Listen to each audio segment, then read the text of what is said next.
I can't do it. Okay. We'll do it live. Okay. No. We'll do it live. Fuck it. Do it live. I'll write it and we'll do it live. Right. Fucking thing sucks.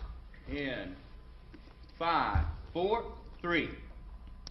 Anyone claiming that America's economy is in decline is peddling fiction.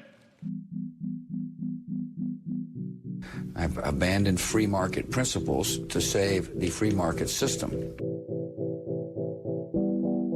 But we have to pass the bill so that you can find out what is in it. Raising the debt ceilings does not increase our debt. It does not somehow promote profligacy. I know words. I have the best words. Nobody knows the system better than me, which is why I alone can fix it.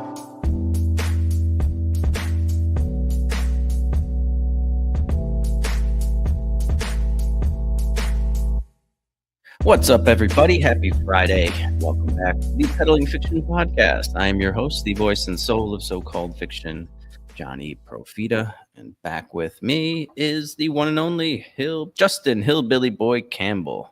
What's going on over there? Oh, nothing too much. Oh, I'm tired. It's been a week. Yeah? We went from 70 the other day when we were doing the show with like rain and tornado-like weather to the very next day it was 30 and snowing. And now it's back up to 60, but it still feels like it's about upper 40s. This weather is awful. If you don't like the weather in the Midwest, just hang around for an hour. It'll change. It does. Like, I've been sort of following it through you and some family members, and it just seems completely bonkers. There's no rhyme or reason to it. There's no consistency. And, yep, don't miss it. Can't say that I miss it. Although, we can't really say it's anything unusual or, climate change gone nuts, because I have a Facebook memory from 14 years ago that said, where at 7:48 that morning, I said, "Where's the snow? I was promised snow." At 4:43 that afternoon, I said, "No more snow. Please stop the snow." So, apparently the weather doing this here is nothing out of the ordinary. Yeah, well, maybe it's all the cloud seeding that they're doing. Did we talk about that when that happened in, what was it, Dubai, where they did all the cloud seeding and then they ended up getting like more rain over the course of 2 days than what they normally get in a year, and everything like flooded, and they're like, "Oh my God, it's global, it's climate change," because you remember it's not global warming. You can't call it global warming anymore. Oh my God, climate change! Look what it's doing. It's like, yeah, or like they created that problem themselves. Yep. Yeah, usually when the establishment fucks with things, it goes horribly wrong. Horribly wrong. But anyway, did you happen to watch Donald Trump's joint address to Congress? I didn't get to really watch it. I listened to the whole thing, but I was at work, so I wasn't able to like really pay attention and sit down and watch. But I had an earpiece in and I was listening to it the whole time. I don't know. What were your thoughts on it? Well, generally speaking, I don't care for these things. It's a State of the Union address, but since he hasn't been in office for more than a month, they don't call it the State of the Union. It's too early, I guess. But yeah, dude, I mean, they're usually just so fucking boring, and they stop every 2 minutes to clap for some stupid statement that's usually complete bullshit by some politician. And then they have these, these prop people that they pull up to tell some stupid story. And I really fucking hate it. The only good thing to come from a State of the Union address was the title of this podcast, which is from one of Barack Obama's. the intro. It's in the intro, Peddling Fiction. That's the only thing that I've ever gotten of value from one of these things until Donald Trump spoke. Was it Tuesday? Yeah, Tuesday night. Dude, it was fucking hilarious, man. The guy's just so funny. It was, I mean, it was not like any other State of the Union address I've seen. It started out basically him getting heckled, and then they have to kick Al Green out. That guy's a fucking buffoon. And then he proceeds to just fucking, he's, playing off the crowd. He's fucking dude, I laughed out loud a couple of times. Like I sent you the one clip where he's going through the all the savings or the waste, I guess you would say, that Doge found. Yeah, you want to run through that? Yeah, go ahead and roll it. Just listen to some of the appalling waste we have already identified. $22 billion from HHS to provide free housing and cars for illegal aliens. $45 million for diversity, equity, and inclusion scholarships in Burma. $40 million to improve the social and economic inclusion of sedentary migrants. Nobody knows what that is. $8 million to promote LGBTQI+ in the African nation of Lesotho, which nobody has ever heard of. $50 million for indigenous peoples and Afro-Colombian empowerment in Central America. $60 million. $8 million for making mice transgender. This is real. $32 million for a left-wing propaganda operation in Moldova. $10 million for male circumcision in Mozambique. $20 million for the Arab Sesame Street in the Middle East. It's a program. $20 million for a program. $1.9 billion to recently created Decarbonization of Homes Committee, headed up, and we know she's involved. Just at the last moment, the money was passed over by a woman named Stacey Abrams. Have you ever heard of her? A $3.5 million consulting contract for lavish fish monitoring. $1.5 million for voter confidence in Liberia. $14 million for social cohesion in Mali. $59 million for illegal alien hotel rooms in New York City.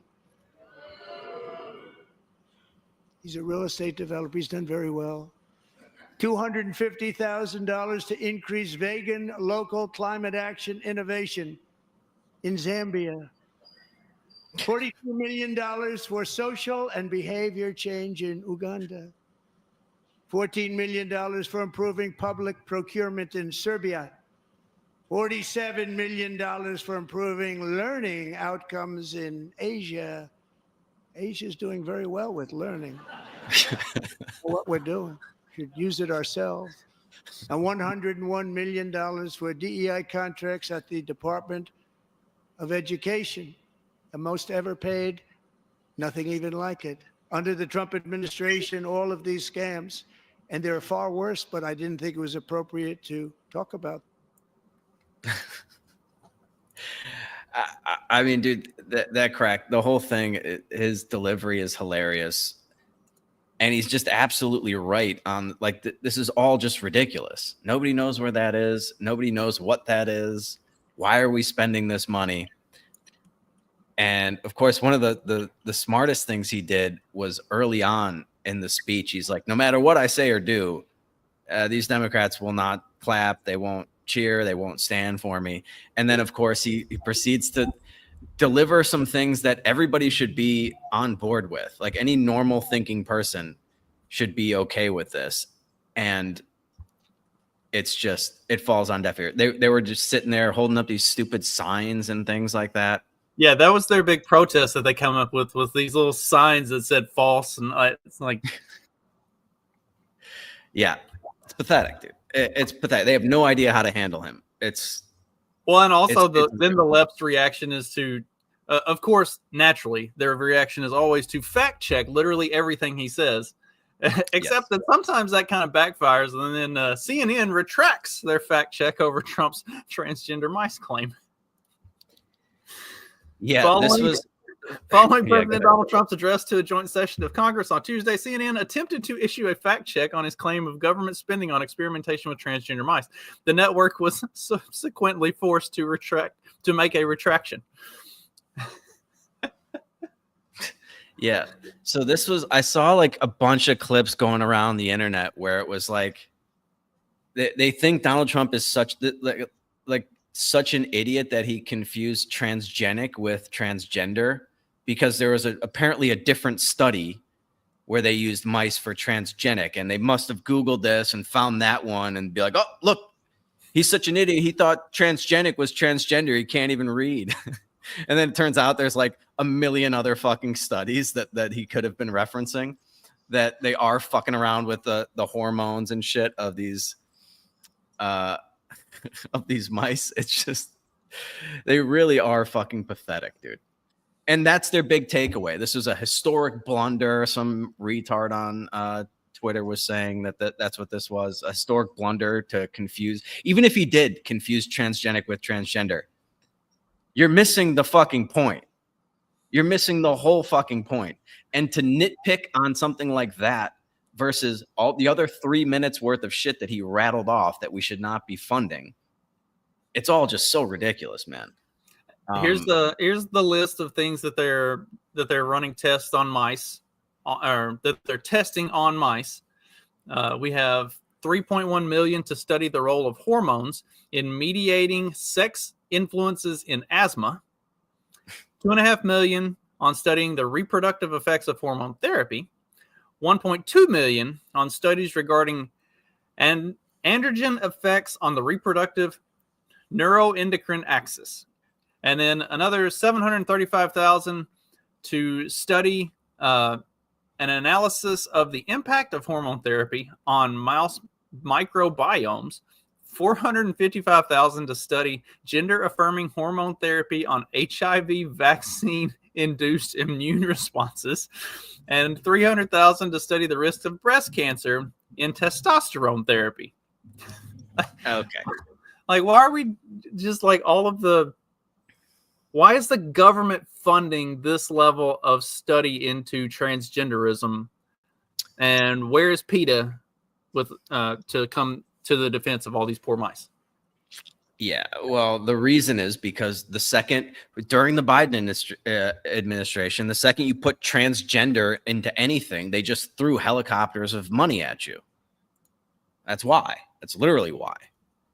And so, yeah, they just have all these bullshit studies that they're doing so that they can get funding. It is absolutely fucking ridiculous. And just like, it's just the funniest delivery too. And they're on board with it, because they just don't like the man who's uncovering all this stuff and getting rid of it. Well, and I was like, there was an article that was written that said that Doge hadn't actually cut all of this funding. They were just exposing it. It's like, okay, like, yeah, that's the first step. I'm not worried personally, I don't really think Doge should be doing anything, but the fact that they're exposing it, they're bringing it to the public, and then, like we've talked about before, you and I knew all this shit was going on, but yeah, the average news watcher, they didn't know any of this stuff. They chose to think that it was just conspiracy theorists who said this stuff. Now that they're actually bringing it all to light and bringing it out and being like, yeah, look, this is the grant number that they had. Like, this is where all this money is going. Now the average person is looking at this and going, holy shit, like, where are my tax dollars going and fucking why? Yeah, it is. I mean, especially like where we are right now, like as a country and just economically, when people are really pinching pennies, they're overloading their fucking credit cards, they're having trouble making ends meet, and then you just find out that they're blowing billions of dollars on stupid shit, and they have been for God knows how long. It should be infuriating. Everybody should be on board with this. I don't know what the counter argument to this is really, except that, yeah, there's also like a little bit of good that comes from these programs that gets lumped in with, 90% horse shit. That was one of the reasons why they wouldn't even stand when they just had the fucking the brain cancer kid. Like, that shouldn't even be like a fucking political thing. It wasn't like, usually they use, like, he had a bunch of other props that he used for, like immigration and things like that, where I could understand why they're like, okay, yeah, I see what he's doing and I disagree with where he's going with it. This was just a kid who was like getting bullied for wanting to be a cop, and he made him an honorary Secret Service member, and they couldn't even clap for that. It's just like, they just come across as like fucking childish, like curmudgeon-y cunts, all of them. Well, I mean, that goes to, you talked about Al Green getting removed. That goes to the whole Al Green thing. Like, what was he doing? Trump hadn't even started. He hadn't even started to say anything, and he's just going to stand there and yell and act like a dipshit. Like, what? Yeah. They come across as, number one, a lot of it comes across as just they're playing their part of the foil to Trump, except that they have no power, no authority. Like, they lost. This is everything that they do is just them trying to make themselves look good to their base, except that the more that they do this shit, the more they're losing their base. CNN ran a fucking poll that showed that the Democratic Party had like a 78% disapproval rating. Like, they are constantly losing their own people. Like, because they do goofy shit like this. Yeah, well, right. That thing. Yeah, he's upset because they're cutting Medicaid. They're ripping your Medicaid away from you. We'll get into that a little later. But it's just like, yeah, dude. These are all like 80% positive polling issues with the American people, and they're taking the 20% side of everything. And then they're just terrible at trying to counteract Donald Trump. Like, they do not know how to go after him. They do all these cringy fucking things, holding up these signs that, like, do you not realize that, like, everybody's just going to take that on the internet and edit what's on the signs and make you look like a fucking retard the next day? As well they did. And of course. I mean, it's mind-boggling to watch them be so bad at this. Did you see the video that they put out? Well, probably because I sent it to you. Which one? The one where they're choosing their fighters, because they're gonna fight. You got to fight against Donald Trump because he's he's cutting all this government that we just desperately need, and we got to fight against them. Yada yada. Oh yeah. So this is their Mm-hmm. Hang on, we got Suli Jessica Wu, bento box queen, mommy of the century, sleep deprived. AOC, New York's 14th congressional district, youngest woman and Latina to be elected to the House, and a Trekkie. Trekkie? Yeah, she's a Star Trek fan. What a fucking loser. Representative Lauren Underwood, the youngest black woman elected to Congress, co-founded the Black Maternal Office and hates balloons. Representative Catherine Clark, the House Minority Whip, Massachusetts 5th Congressional District, not into hair dye. This is okay. And for those of you that are just listening, they're like trying to take some sort of fighting stance. They all just look ridiculous. Like they've never, like clearly they have no idea how to fight anything. This chick looks like Joe Biden when he just stopped mid-walk and took a dump in his pants. That's how she's prepared to fight. She looks constipated. They all just look absolutely ridiculous, dude. It's unbelievable how fucking cringe this is. And they're just bouncing around like in a boxing stance, except none of them know how. None of them look remotely competent at boxing. I think that's the Democrat defense tactic. Shit your pants. Yeah. Oh, we got Representative Judy Chu, California's 28th congressional district, first Chinese American woman elected to Congress, and who is too sweet. Here we go. I bet this one actually knows how to fight. Jasmine Crockett, Texas 30th congressional district, public defender and attorney, and is not a morning person.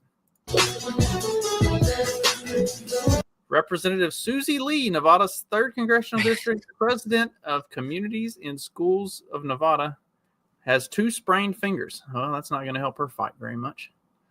Think she's a lesbian? Is that how she got the 2 sprained fingers? I have no idea. Sorry, that was inappropriate. And this is why they are losing support. This whole thing is just a fucking DEI roster. Like,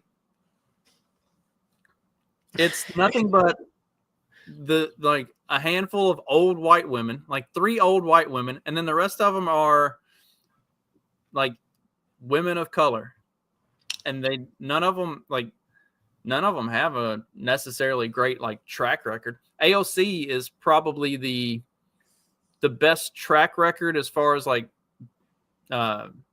doing anything memorable in Congress goes, and that's just because she's AOC. I don't think she's actually successfully gotten like any legislation passed ever. Thankfully. Yeah, I mean, I don't know how any of these people get elected. They seem so unappealing to me. It is something to behold. I mean, they look absolutely ridiculous every step of the way. Donald Trump just fucking owns them. It's hilarious, dude. It's absolutely hilarious. He dropped a Pocahontas during the fucking speech too. That was a great moment. I don't think I had the fucking clip for it. But he's talking. The only time, by the way, the only fucking time that the Democrats clapped for anything was when he talked about how we've wasted $350 billion in Ukraine. That got an applause from the fucking Democrats. They didn't clap for anything else ever, which is just absolutely ridiculous. The only time they clap is for another country. They start clapping, and then Donald Trump's like, "You want it to go on for another 5 years?" And Pocahontas said, "He's like, of course, Pocahontas." He's like, Pocahontas does. Yeah, that was her reaction was pretty genuine and funny too, because she got a good chuckle out of him calling her out as Pocahontas, like in the middle of his address. That was pretty. It's fucking hilarious, dude. There's nobody funnier. So this was actually an entertaining State of the Union. The only one that I actually enjoyed. Speaking of cutaways and stuff, there's a yeah, this is a good one. We've ended the tyranny of so-called diversity, equity, and inclusion policies all across the entire federal government and indeed the private sector and our military. And our country will be woke no longer. For those who are just listening, whenever they start to applaud, it cuts straight to Ilhan Omar, just like zooms right in on her looking pissed as all get out. Yeah, it's great. I want that framed. Hang that behind me for the shows. Just her indignant face. That's amazing. Oh man. Yeah, so it was quite a spectacle, dude. I mean, it's just why I love the Donald Trump era, because you never know what's going to happen. I've never seen anybody get thrown out before. That was a first. And of course, it was just because Donald Trump's a racist Nazi. That's why. Had nothing to do with him standing up and waving his cane like a fucking cranky old man and not shutting up for like 5 minutes. He was being disruptive. I mean, yeah. And they gave him a couple, okay, that's enough, sit down. And he just wouldn't shut up. And what's he so upset about is they're gutting Medicaid, Justin. Absolutely gutting it. So Donald Trump and JD Vance, they want to come after your Social Security. They want to make sure that you have to work your fingers to the bone until the day you die so that rich people get a $4.5 trillion tax cut. That's what they're going after. So the one that I sent you from that has AOC commenting on it, can you pull that up? Because I think there's an article in there, the Congressional Budget Office thing that we can click on. Yeah. So basically they're talking about cutting $880 billion. Is that what the number is? Yes. 800. Where'd it go? The CBO says it can't cut these $880 billion the House budget calls for without taking hundreds of billion from Medicaid, is what they say. Yes. So there's $880 billion. Now that seems like a lot of money. I know it seems like a lot of money. That's over a 10-year period. Okay. So over a 10-year period, Medicaid is projected to spend $8.2 trillion. 8.2 trillion of the 8.8 or 8.9 trillion is going to be from fucking Medicare. Is going to be for Medicaid. So that's a shitload, first of all. And so the 880, there's like 581 billion. If you click on the CBO article, I think 581 billion is what they can cut without touching Medicaid. So there's like 300 billion that they would have to remove from Medicaid over a 10-year period. Right. Which is just like, okay. That's the important thing to remember is this is over a 10-year period. Outlays other than for Medicaid total $581 billion through 2034. Outlays other than for Medicaid and CHIP total $381 billion over the 10-year period. Among the largest programs other than Medicaid and CHIP are the Risk Adjustment Program, in which health insurers make payments to the government or receive payments from it according to the health of their enrollees. That's $158 billion. And Universal Service Fund, $87 billion. The Risk Adjustment Program, however, is budget neutral, with revenues offsetting spending. Spending from the Universal Service Fund is derived from fees that are classified as revenues on certain telecommunications services. There's a ton of money that's... Yeah, we're talking 3.6% cuts over 10 years, so 0.36% a year. That of the again, these aren't cuts; these are projected growth spending for the program.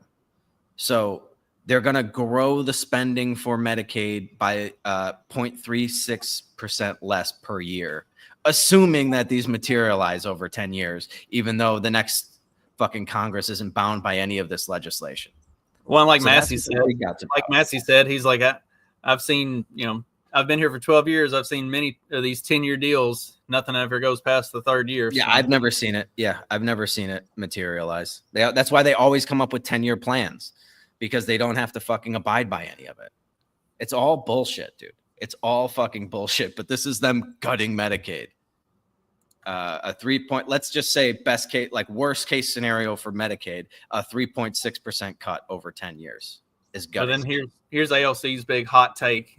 Everyone who voted for this, almost every House GOP, voted to cut Medicaid.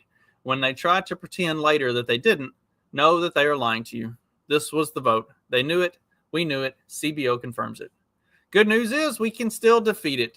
Time to organize. Yeah, get your fighting stance ready. It really is just it's unbelievable, man. There's just nothing that you can cut, apparently. I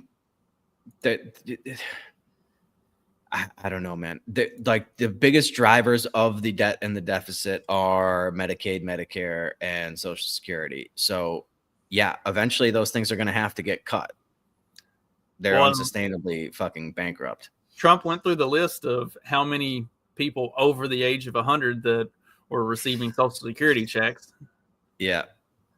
Yeah, that was another great part of the speech where it's just like, yo, if you claim to be for Social Security, you're kind of a buffoon. But like, wouldn't you want them to cut out the waste from the program so that it's there so that like at least something's left for you when you retire?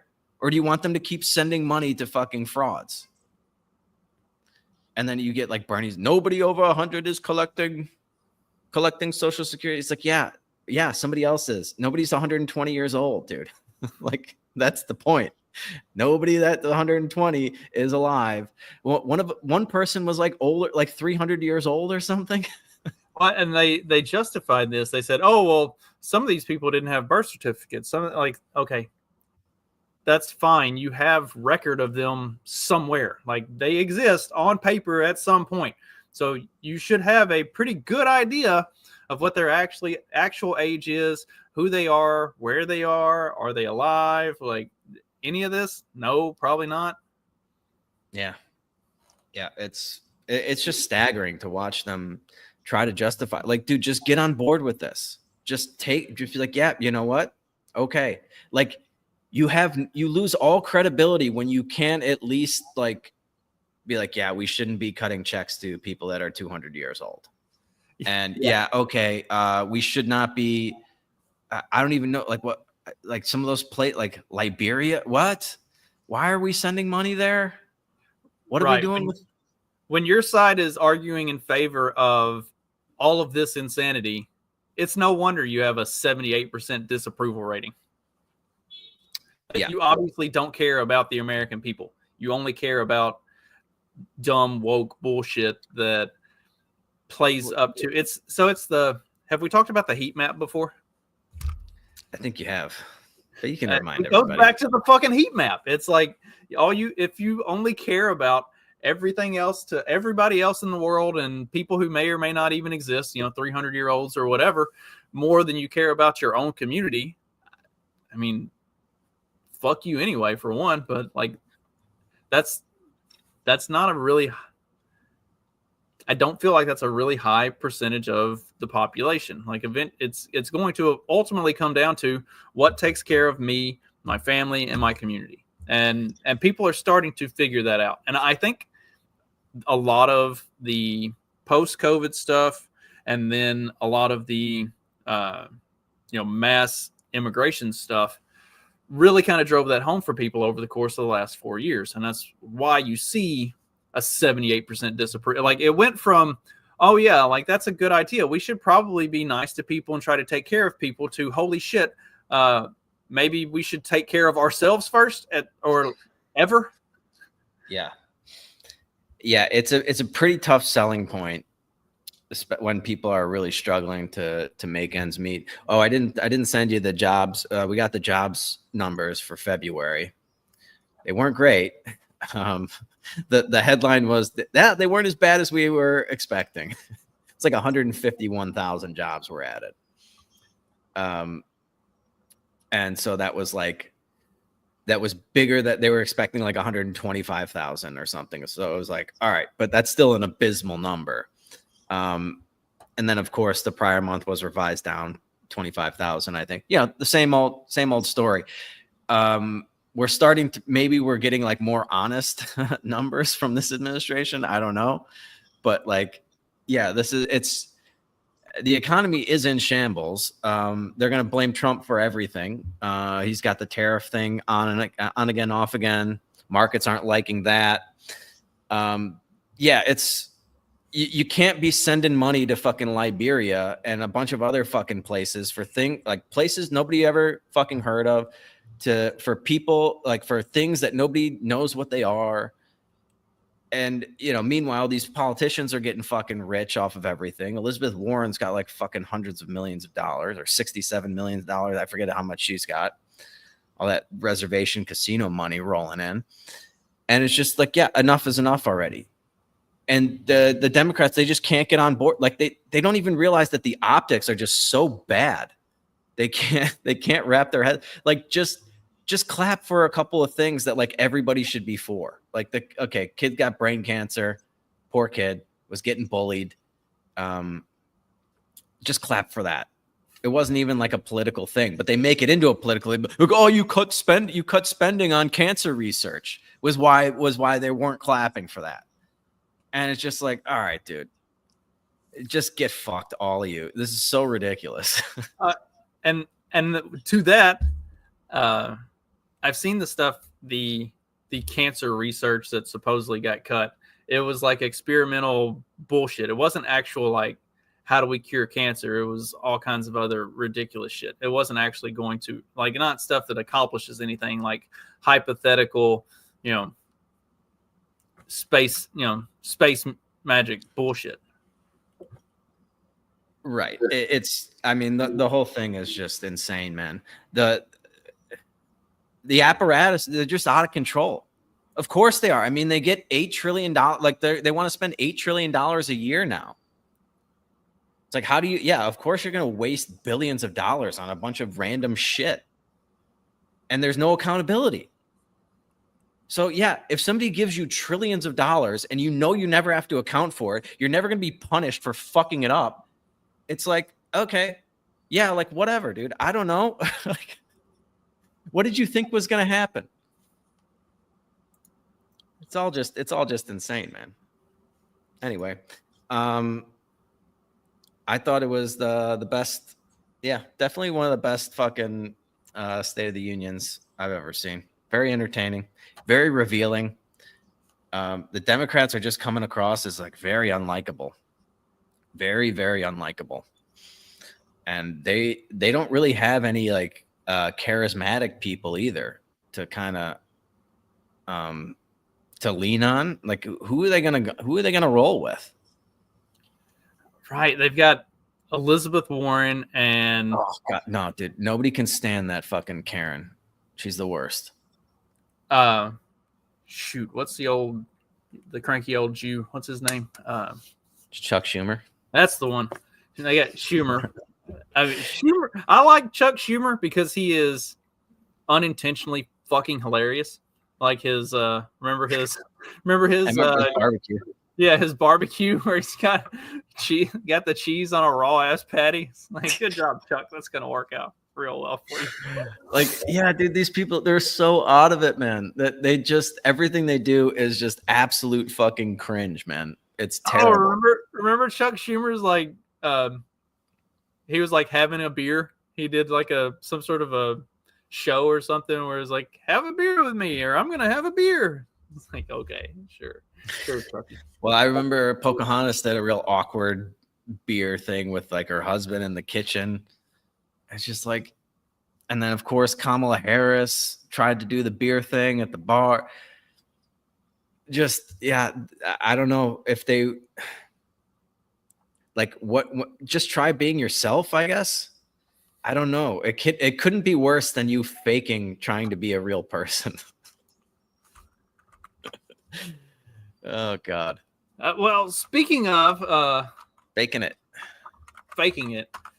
they had pull up the fake hood rat. Yeah, let me trying to find the video of her being all hood ratty. I've got a. Oh damn it! Where did it go? So there's one of her like really going ham, like really playing up how black she is, and then after that video came out where she's doing she's doing a much better black person than what Kamala Harris ever managed to pull off with trying to pretend that she's black. Then we've got this video that surfaces. So apparently Jasmine Crockett is like private school educated. Her family entire life. Yeah. Her family's fucking rich. She's like has only had all of the best of everything for her whole life. So whenever she acts hood, just know this is who she really is. Absolutely. First of all, it's good to see you in the new year. You know, no one could have told me that when I went down to Austin, now it looks like a little bit over a year ago, that I would be running for Congress. It's just not what my plan was. But what I've always decided is that I would step up when there was a need. Listen, he up there, he's hearing all kinds of nonsense and bullshit. Let me just be real. We might not sit for that shit. We wouldn't, you know. But when she called me and said, I think it's time for me to retire, and you're the one that I believe should take my seat, I really was kind of caught off guard. I didn't anticipate that. If anyone knows anything about the Congresswoman, they know. We showed up, and if he had some sense, then maybe we would have been about that life. But y'all know he ain't got no sense. So please give some love. This took a little bit of coordinating to do for sure. We got some cool shirts. You know, the congressional seat is over 4 times as large as my House seat. And I was just starting to get into the rhythm of doing constituent services and things like that. We got Madam Williams, who just happens to have the honorary seat. It's not even honorary because she's holding it down, y'all. But the legend himself, John Lewis, that is the seat in which she currently serves. So she honored his legacy. This is the message that she wanted to send today. Yeah. Okay. So this is it's sort of a juxtaposition of her doing a nice prim and proper interview before she really gets into Congress, and then her just being all fucking fake street. Dude, these people, they're so phony, man. They're all so full of shit. Like, she went to the private school she went to for like grade school costs like 30 grand a year. So yeah, her education is like, we're talking hundreds of thousands of dollars for her life of education. There you go. Lower school, 25K, middle school, 30, middle and upper, 35. And that's in fucking Missouri, dude. Jesus Christ. You know what you could get in Missouri for 35 grand? Right. I hate that shit where you have all of these Congress people. Like, she's from St. Louis, and then she moves to Austin, and like they move these people around to fit certain, like, once they get into the political sphere, then they move them around and they put them in places where they're going to poll well, where they're going to do well. They're not necessarily actually from the places that they represent. They don't actually represent anybody. They represent their own interests, and they moved there to be a politician. And like, that's all of it. That's the entire, like, that's the game. Yeah. Yeah. There's a picture floating around with her and George Soros's kid. So that might tell you a little something about,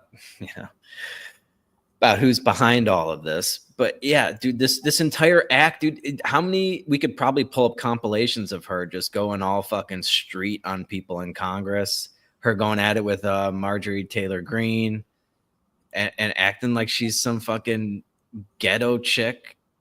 And it's just like, yeah, no, that's not you.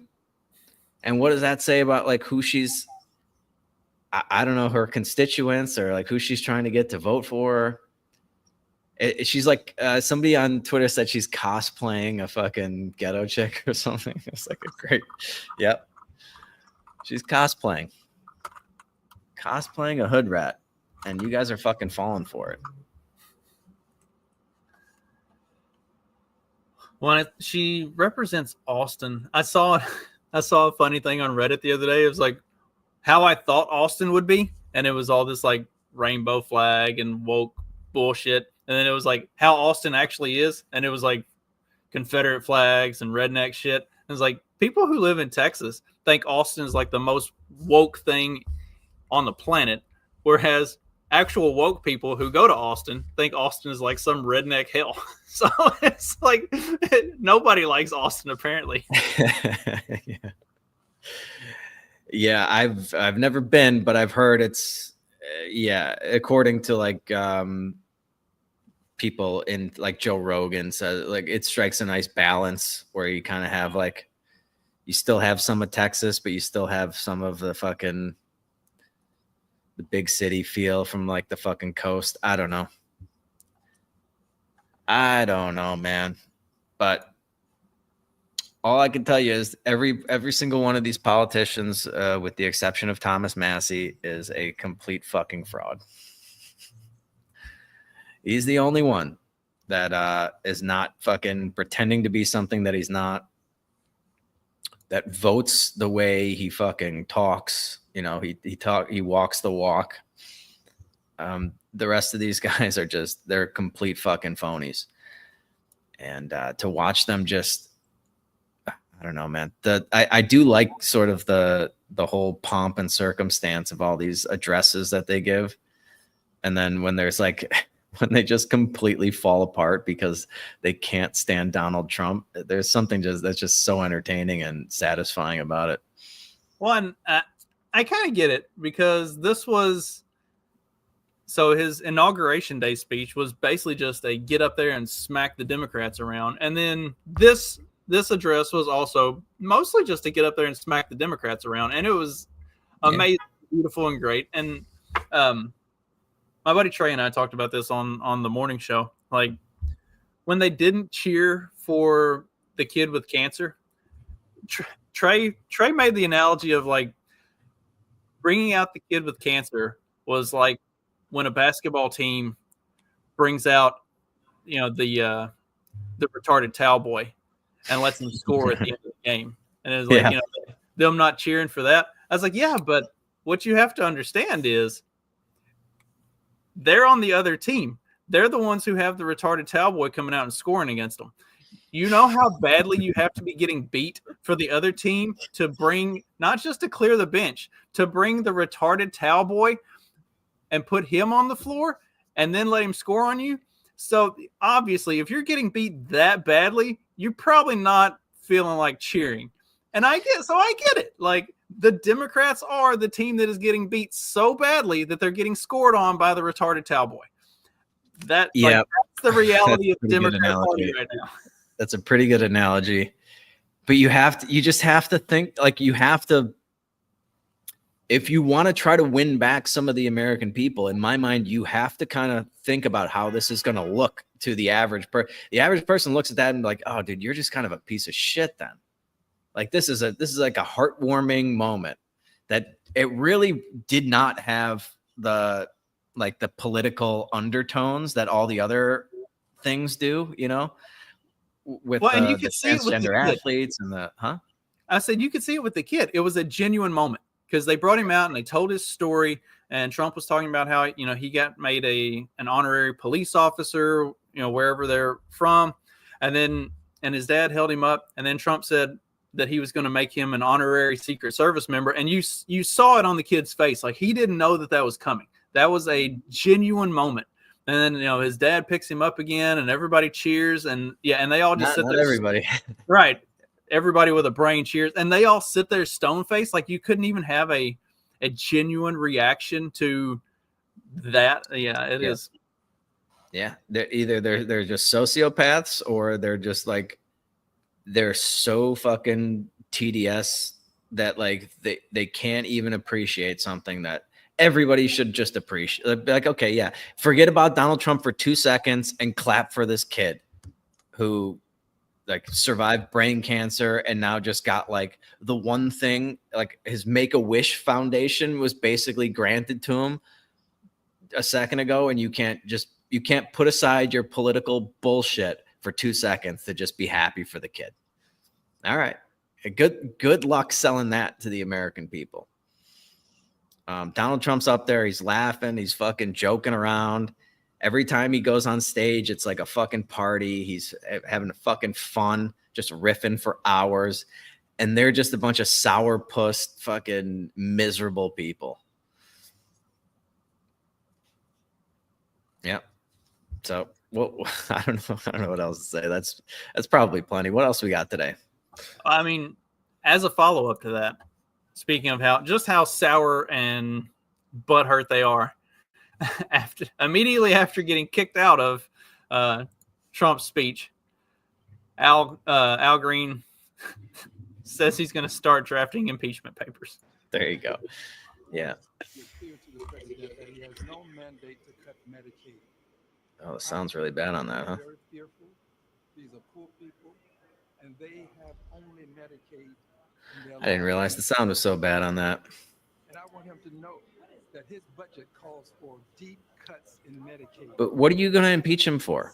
What are they going to try this time? We need to raise the cap on Social Because we're in a constitutional crisis, Johnny. It's a constitutional crisis. We have to impeach him to prevent right. Yeah, he's very upset about Medicaid, I guess, and Medicare, and Social Security. Except that, like, there's not even like a plan to cut any of those things. Like, this is all just a figment of their imagination. I wish there was. Believe me, I'd love for them to cut all these things.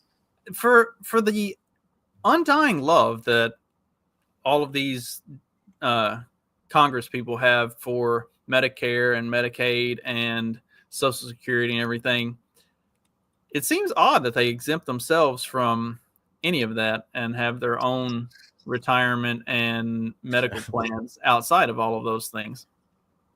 Yeah. Yeah, it's kind of like when they send their kids to public school, but they don't want to get rid of the Department of Education. Or when they want to take away your guns, but walk around with armed security. Or when they throw you in prison for insider trading, but they make hundreds of millions of dollars off of insider trading. More inside than anybody. Martha Stewart, all Martha Stewart did, I think, was avoid like a $75,000 loss on some stock trade. And they put her in fucking prison. Right. Nancy Pelosi makes like 400 million fucking trading options in an afternoon. And that's cool. No big deal. We need a side. Is there like something that runs a side-by-side comparison of Nancy Pelosi's stock, the Nancy Pelosi trader app versus the Inverse Kramer to see which, because I know at one point Inverse Kramer was doing better than Nancy Pelosi. Yeah, I tweeted that out. I want like a real time, like I need a Twitter account or X account that I can go to just like every day and be like, all right, like tracking the Inverse Kramer versus Nancy Pelosi traders and see which one is doing better. Yeah. Yeah, dude. Inverse Kramer. I mean, Jim Cramer is the greatest of all time. Yesterday, I think he said the selling was over. The markets are all up today. I mean, it's probably just a Friday rally, but going into the weekend kind of thing. They're not up big, a couple 100 points on the Dow, but it's just like, I don't know, man. He's just unbelievable at calling tops and bottoms. He just does it in the opposite way. When it's at the top, he's telling you to buy. And when it's at the bottom, he's telling you to sell. So you just do the opposite of him. Maybe that's how Nancy Pelosi is just making her fucking millions. She's not even doing anything. I'm not insider trading. I'm just doing the opposite of Jim Cramer. I'm just a big Jim Cramer fan. If I were her, I would just come out there and say that. I mean, it would be believable, and nobody would doubt. Yeah, it would just be hilarious too. Oh shit. Oh, did I send you speaking of the markets, did I send you the Bitcoin strategic reserve thing that Donald Trump signed yesterday? Yes, you did. Let's pull that up for a second. Today we're signing, this is very historic, an executive order establishing a strategic Bitcoin reserve and digital asset stockpile.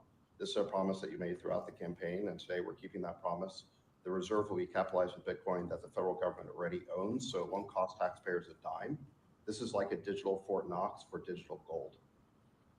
And premature sales of Bitcoin over the past years cost American taxpayers over $17 billion in lost value because we didn't have a long-term strategy. Right. Now we do.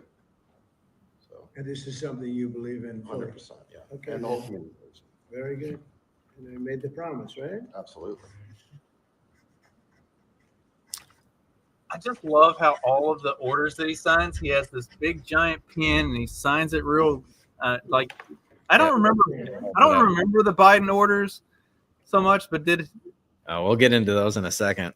It's like this the way they did all of those. Did they have the big pen with the big signature and really making a show of it? No. So the article that I sent you from Zero Hedge basically indicates that every single fucking thing that Joe Biden signed was auto pen. Like every piece of legislation was auto pen, except for the letter where he bowed out of the race. Remember when we were like, oh, that signature doesn't look like all the other signatures? Like, yeah, because he actually signed that one. You can go ahead and read some of that. Yeah. The Biden presidency might have been the greatest con job ever perpetrated on the American people. A shocking investigation by the Heritage Foundation's Oversight Project has revealed that virtually every document bearing Joe Biden's signature during his presidency was signed by an auto pen, except for one. What makes this revelation particularly damning is that the only document confirmed to have Biden's actual signature was his letter announcing his withdrawal from the 2024 presidential race. Remember when House Speaker Mike Johnson revealed his discussion with Biden when Biden couldn't recall signing the executive order halting LNG exports? Now we know why. He probably didn't. The real question is, who did? Who was running the country while Biden was not all there? Yeah, that was... I love how this comes out now. It's unreal. I mean, everybody kind of knew that this was what was going on. I think later in this article or something, they talked about how I think Barack Obama was like the first president to use the auto pen on like a piece of legislation or something, because he was in Hawaii, and he got authorization saying that it was legal. But man, dude, to have every piece of legislation like Joe Biden was just not doing anything, not aware of what was going on. The use of the presidential auto pen dates back to the 1950s, and there's been much debate about its legality. In 2013, Barack Obama became the first president to sign a bill into law using auto pen. He was vacationing in Hawaii at the time. His office relied on a 30-page memo from President George W. Bush's legal team asserting that the president's presence was not required as long as said president had authorized the signature. What's not clear in the case of Biden is who was running the auto pen and whether Biden was aware of it happening. Yeah, that's a pretty big question. I don't know what I feel like Donald Trump already null and voided everything anyway on his first day. So I don't know what the implications of this are, but it's just they just don't have a leg to stand on at this point. Like, no matter what you say about like that Donald Trump and unelected bureaucrats and Elon Musk, this is ridiculous. Like, they're taking over the government. Like, they're taking over what? Like, who was just in charge of everything for the last 4 years? This guy didn't even sign anything. He didn't sign a fucking thing. And it's just so hilarious that everyone was like, "Oh, I don't think he signed this letter." It's like, nope, that was the only one he did sign. Was the letter of him bowing out of the race. So Classic. here's a couple different pieces of legislation that Biden signed, and you can see, I mean, this is copy paste. Like, this is perfect. Yeah. Signature in both of them. And I mean, how long does it take to go through everything that he signed over the course of 4 years and find out, like, literally everything was auto pen? Like, who was actually signing this stuff? And when, we said Joe Biden didn't seem like he, knew what was going on half the time. Who was signing stuff for him? Here's his actual signature from the letter. So yeah, it does look a little different, especially the end of it. And the underlining, yeah. It's just mental decline over the course of 4 years. Signature's a little different, but still. Yeah, well, it's pretty unbelievable what they've been able to get away with. I mean, we talked about it for 4 years. You had the fact that he did fewer press appearances over the first 18 months of his presidency than any other president ever. And then when he did start doing taking press conferences, they wouldn't allow anybody to ask questions. They would have him give a prepared speech and then walk off. And then when they did start allowing people to ask questions, he literally had a fucking cheat sheet that told him who to call on, what the question was, and what his answer was going to be. Like, was there anything sincere about the last 4 years? No. Nope. It's all, dude, like I told you, they're all fucking phonies. That was just the biggest con job that we've seen in quite some time. Quite some fucking time. And then you'll see all these people on Twitter. Don't you miss him?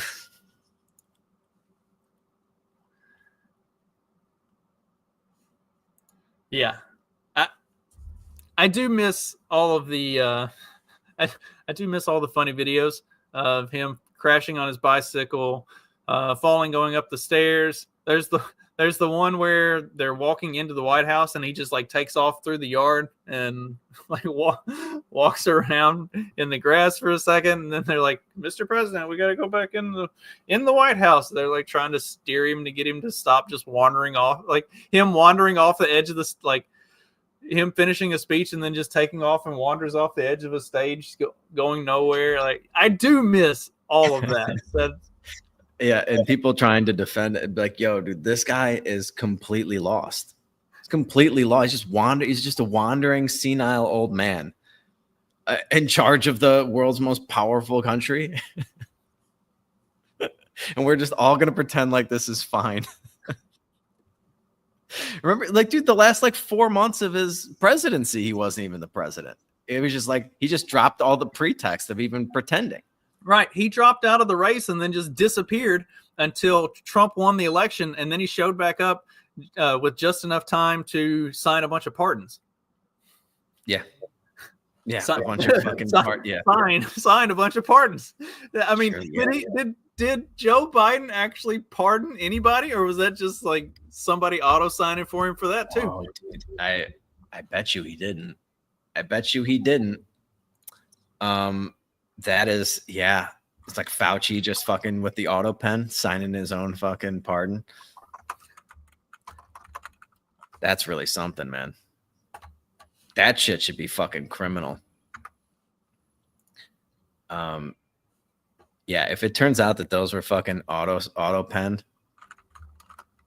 that is that really checks out. A lot of stuff really fucking starts to fall into place. Oh, this one at least looks legit. Which one? That's the family. That's his family pardon. Family pardon. Yeah, that's the signature on that's different than the auto sign one. That is different. It's different from the one on the letter though too. It's a little more formal. Yeah. Well, maybe those were legit after all. Yeah. Well, the family could have been, but I don't know about the rest of the deep state pardon. Oh man. Somebody needs to investigate all that for sure. Oh, the pardons of Mark Milley, Anthony Fauci, and the members of Congress, yada, yada, yada, so on and so forth, was a letter. I don't see an actual signed pardon anywhere for that.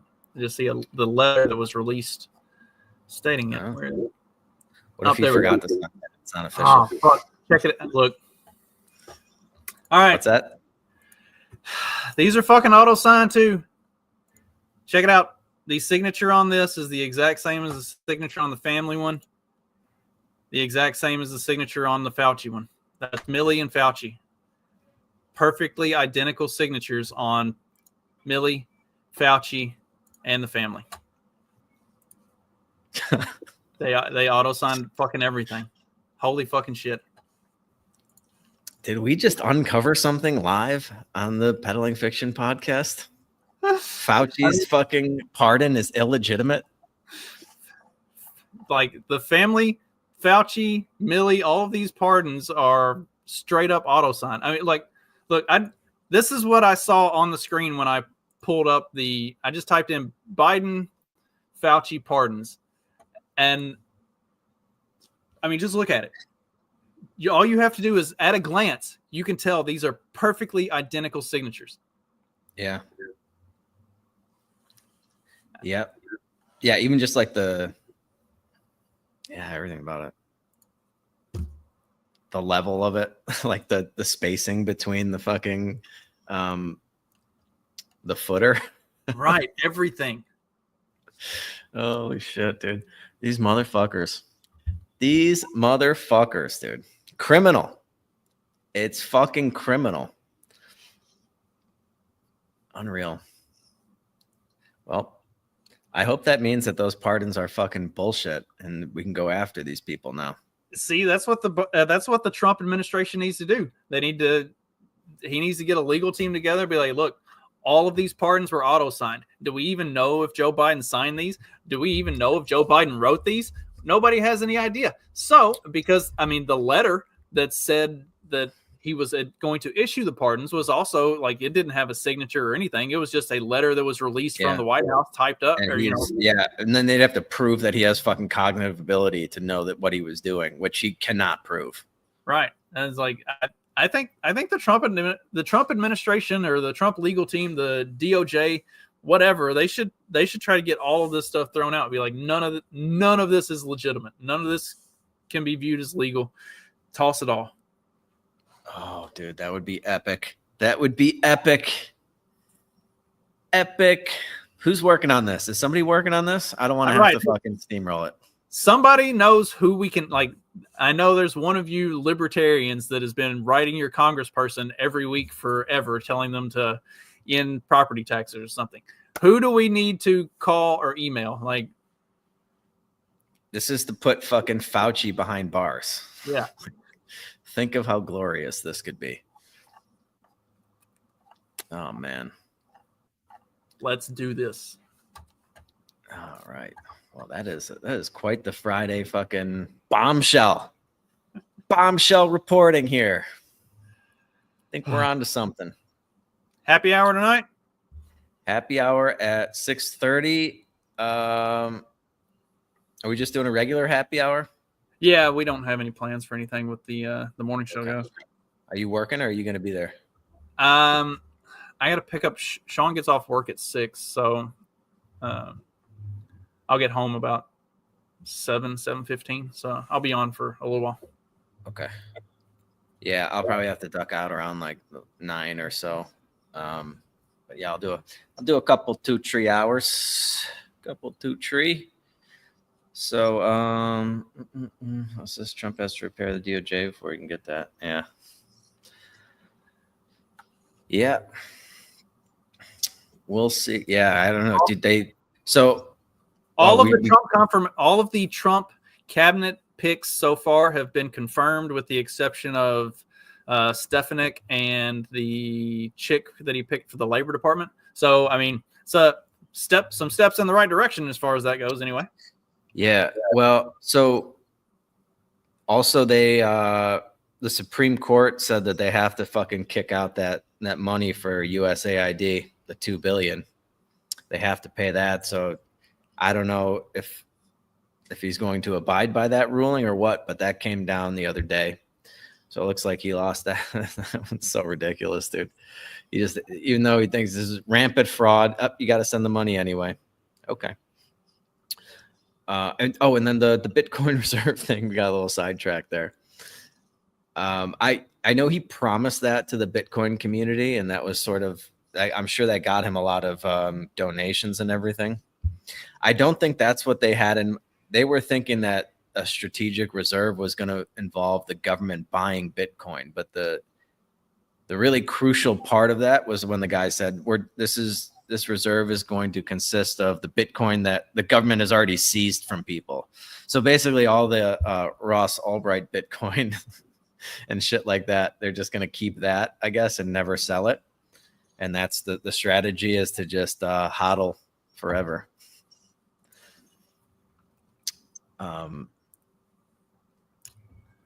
If there's no legitimate contractor, they can't pay. That's the craziest thing, that the government just pays. Who? They just like send checks out to like Nobody? Yeah. Anybody? Yeah. Wasn't there a guy that was just billing like Apple or something for like hundreds of thousands of dollars? He would just invoice them and they would pay it. I think it was Apple. It was some major corporation where it just like he just kept sending them invoices and they just kept paying it. That's hilarious, dude. You could totally get through that, get that scam through on the government, especially if you start it like right when there's turnover or something in the cabinet. So they're just like, "What's this bill?" And they look back like the month before. It's like, "Oh yeah, we got one last month." It's like, "Okay, pay it." Oh shit. Anyway. Might be it for today. Yeah, I got kids to pick up. All righty. Well, happy Friday, everybody. Have a nice weekend. Thank you so much for listening. For those of you who will be joining us for the happy hour tonight, I will see you in about 4 hours, hopefully. So until then, you guys know what to do. Just keep on peddling that so-called fiction. Peace.